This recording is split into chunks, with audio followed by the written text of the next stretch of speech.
Hey guys, what's up? Denvito Chips here, and this is an all-new episode of Denvito Lifestyle. I asked some Southeast Alaskans what is the best thing about living in Southeast Alaska, and they gave me their answers. But before we jump into this video, please be sure to ring the bell, subscribe to the channel, like this video, and maybe comment when you're done. What is the best thing about living life in Southeast Alaska? Jackie says, humidity isn't bad like it is down in the lower 48. That's what we call everybody else that doesn't live in Alaska and Hawaii. We don't have snakes either. That's already a plus. So the funny thing about Southeast Alaska is that we actually do have a lot of humidity, but you don't really feel it. It's not like in some places where you breathe it in and you just feel this moisture enter your lungs.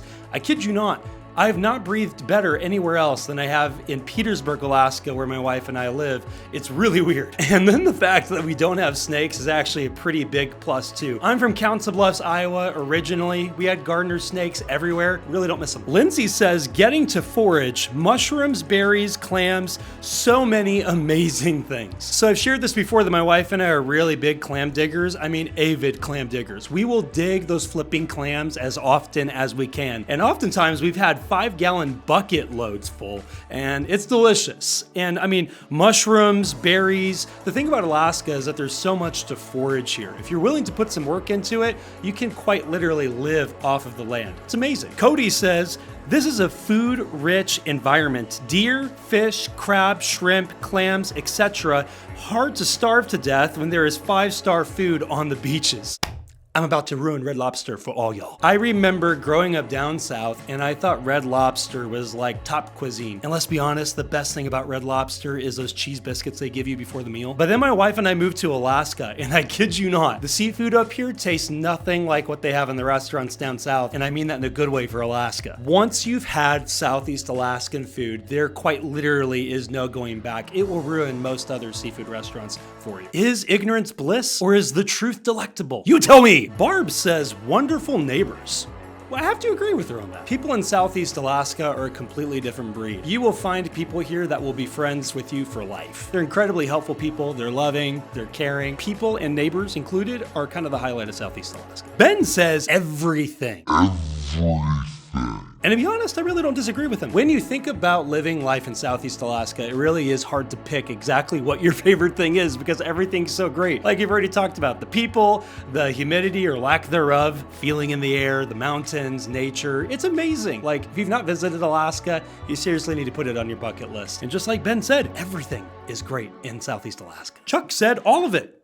I'm sensing a trend. Crab to scenery to blue huckleberry pancakes. Ooh, Chuck, you just had to say that, didn't you? I love huckleberry pancakes. They're delicious. Not to mention all the other stuff, the crab, the scenery, all of that. It's amazing. Like when you come here, it's a full experience. You're getting the food, you're getting the scenery, you're getting all this amazing stuff. It's pretty great. So Chuck, I agree with you. Brady says no traffic / lines / huge crowds of people. I would say that if you're introverted, you should move to Southeast Alaska, but then again, people up here seem to be way more social than people down south. So if you're an introvert, maybe stay in the city. But yes, I would agree with Brady that no traffic, no lines, no huge crowds of people. The only time you're really gonna run into a crowd is either at the post office or the DMV. Can I get an amen? And that's not too bad, all things considered. I mean, it really could be worse, right? And lastly, Garrison says, definitely the super rainy summers and very snowy winters. I only laugh at that a little bit because it's very rare and not too often that somebody will cite the excessive rain and snow as a positive. I love that. The truth of it is that the moisture in Southeast Alaska is what makes it so lush and beautiful. When you're out in the midday and there's clouds, rings of clouds around the mountains and rain and snow, it looks majestic. Like rain in Southeast Alaska doesn't look like rain in a big city. When you're in a big city and you're just surrounded by like cityscapes and buildings, it may not be the most attractive thing in the world, but in Southeast Alaska, it's gorgeous. You feel like you're in Narnia or Gondor or something. It's gorgeous. So I'd have to agree with Garrison. It's not a popular opinion by any means, but the rain and the snow tends to make this place even more beautiful. Just kind of enhances God's creation. So I agree. If you're coming in on a snowy or rainy day, don't get discouraged just yet. It really is beautiful. You should give it a shot. Well, hey, that's all I've got for you guys on what is the best thing about living in Southeast Alaska. Whether you visited Southeast Alaska yourself or you lived here at one time, what are your thoughts? What do you think is the best thing about living in Southeast Alaska? How about you do this? leave a comment below and let me know what you think. Thank you so much to everybody that turned in submissions for this video. This seriously would not be possible without you guys, and I'm so thankful to have you turning stuff in. I'm Denvito Chips, and this has been yet another episode of Denvito Lifestyle. Thanks so much for tuning in. Take care and be blessed.